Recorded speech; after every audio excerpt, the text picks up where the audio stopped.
Welcome to Tending the Flame, a podcast of First Unitarian Universalist Church of San Diego, where the ministers and director of Lifespan Faith Formation gather each month to discuss our worship theme.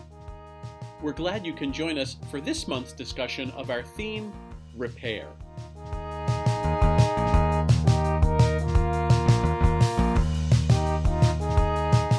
So, hello, I am Tony Bianca, the director of Lifespan Faith Formation, and I am here with Reverend Kristen Kariga, assistant minister. And Reverend Justine Sullivan, lead minister. And today we're talking about the practice of repair. I think it's also important to recognize that it is election day today, and it is just about a little after 11 in the morning, so things have not, results have not come in yet, at least that I've seen. But it makes me think that, no matter what happens this evening and in the next few days, we feel like we are at a place in both our country at large and in our community where we just it needs to be repaired, like there is need of repair. Mm-hmm. And I thought that might be an interesting place to start and think about, what needs repairing and how we might start that work. Yeah, and if we start at that kind of the level of the nation, of thinking back to after the Civil War, a lot did not get repaired because people were afraid, perhaps, of what it would mean to really take on issues of what does it mean that people were enslaved, and what does it mean that people fought against each other and the country, and we certainly experienced that again just a few years ago on January 6th. We've gotten so far from our ideals. And even though I can be brokenhearted, I am actually an idealist, and I believe in the ability to come back from devastating conflict. And people have to be willing to offer grace and receive grace, but also take responsibility for causing harm. Yeah. What comes to mind right now for me is just how much collective fear and anxiety, and even some trauma, right? The last few election cycles have been traumatic. There was a, contest to, peaceful transition of power. And so I'm just aware of the repair we need to our own nervous systems, right? What do we need to do to keep grounding, to really try to be with the anxiety and uncertainty, but not lead from there or not act from there, right? To try to act from a deeper place of love and belonging and connection. And I just feel like, that's what our faith calls us to. And so I guess I'm experiencing a sense of wanting to be gentle with myself and with others and to be sensitive to that, while at the same time, right, doing what we can to care for our democracy, right? To care for this institution that is deeply threatened right now, right? Our sense of democracy is in need of repair in a very deep way. Yes. And what we mean by that. And there's going to be a lot of talk about our democracy and the ruptures there. But I've also been reading a lot about families where there are ruptures and parents that are estranged from their children, and I've certainly experienced that in my own life and in people that I've known. And I think sometimes, and I'll just own this for myself, we can wrap our grievances around us like a blanket, and it does provide some warmth, but it's also so limiting. Yes. And I think, when I think about repair, I think about forgiveness, and forgiveness is a gift to the other party, but it's also a gift for me to let that grievance go. I had a difficult relationship with my father, and toward the end of his life he had dementia, and I saw a sweetness in him that I had not really seen in my growing up years, but experiencing him in that way, seeing him as vulnerable and cheerful, just gave me a new window in it. I just felt a lot of my own anger and disappointment kind of melt away, and I wish that for myself and for each other, that we can, what does it do for us to hold on to grievance? Can we find a way to let go of that? So it's like a both and. We have to take responsibility for the harm we cause, but be willing to forgive if only for our own sakes. Yeah. I was listening to another podcast just yesterday, and the topic was thinking about figures. In this conversation, it was about figures who are now very like ultra conservative figures in the media, who started either on very liberal networks or sort of in a libertarian middle place. And I forget who it was talking, but was making the argument that those people ended up where they were because they tried to fit in the liberal spaces, were rejected for any number of reasons, but it got, it got couched as you're a bad person. Maybe they got canceled or they got, shamed somehow out of it, and so had no other place to go and ended up there. And they used the metaphor of like the wrestling, like you're either a face or a villain, and you just sort of fit in wherever you can find the most acceptance. If you work as the bad guy in the wrestling world, then that's where you find your work. But it reminded me of the opening of Richard III, where there's like peace in the kingdom and the everybody's doing well, and it's now is the winter of our discontent made glorious summer speech. And Richard essentially says, since I can't be the lover in these fair, well-spoken days, I will prove the villain. Basically saying, we have a desire to fit in somewhere. And when we don't recognize that in other people, I think when you were saying, like, when we're overly shaming or we can't get over ourselves enough to give people grace, we push them to a position where they'll go where they find the most acceptance, which is sometimes not the best places. Yeah. So I think some of that work of repair is learning, when I'm able, what conversations am I able to have with people who really disagree, and do it in a way that's not shaming and not going to push them farther away from where I would like us to jointly be together. Makes me, something stirs around covenant for me about that.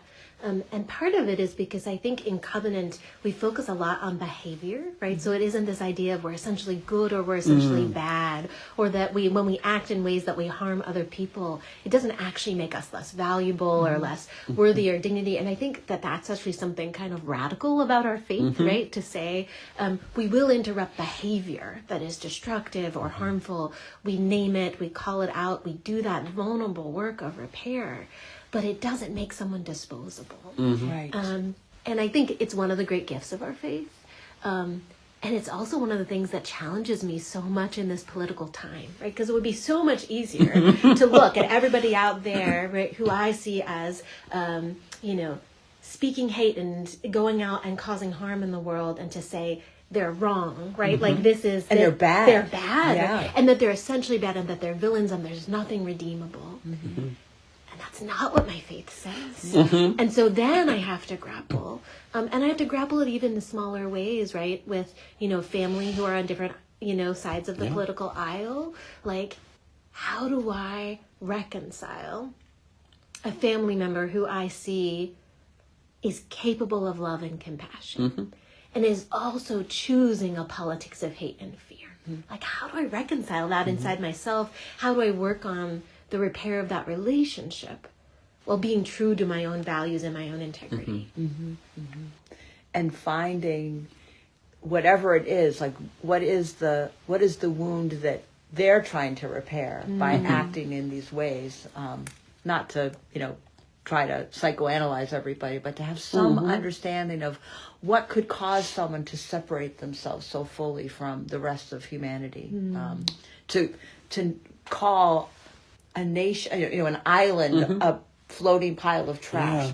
How could somebody do that for a laugh when it causes such harm? And you have to know that it would cause such harm. Yeah. You have to be pretty far from feeling connected. Yeah. And I'm thinking also there's a piece, at least for me, in this of really examining what I've brought to the table, and how, that other person might be perceiving me in the same way that I'm perceiving them. Like, Kristen, you talked about the it would be much easier if I could just sort of create the straw man essentially, and have this this windmill to tilt against. So I think of like the way that I have conversations, or what are the words I'm using, what are the what are the arguments I'm making that are maybe making it worse. And I was thinking about our Journey Toward Wholeness team had that the role playing and thinking about the way we can interrupt microaggressions the other night. And one of the things that came up in that discussion, sort of jokingly, but in humor, there's that little bit of truth that we as UUs have a tendency to be a little preachy and a little like, I know better than you, or I'm smarter than you.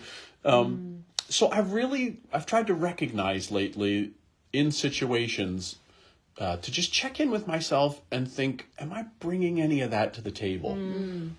Like when I'm talking to family members who are, probably going to vote for a different person than me this election cycle.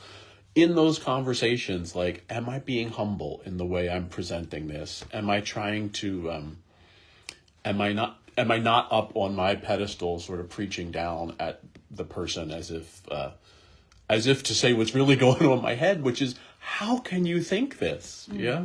But if that comes out of my mouth, I've lost already. Right, because if we put ourselves in that category that then they can dismiss, we're kind of no better. So how do we reach toward some kind of middle ground? There has to be something we share.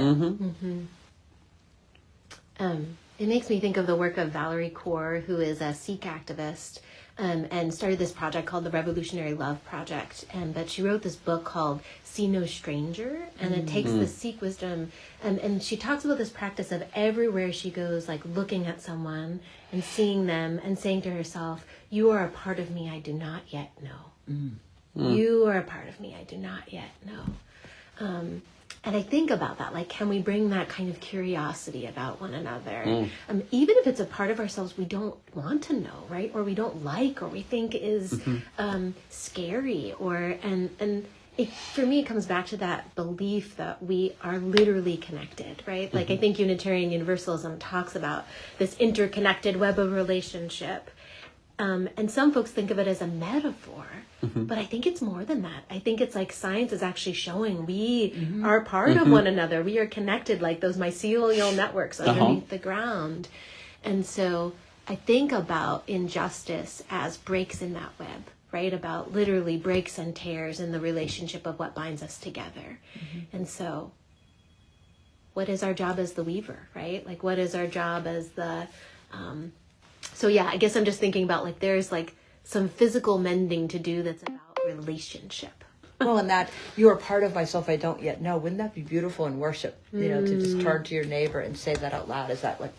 Yeah, I was thinking about the idea of the unknown, right? That not only are you a part of me that I don't yet know, but the solution to this repair, or the repair itself maybe, I have to come into a situation that needs repair not knowing what that repair is going to look like.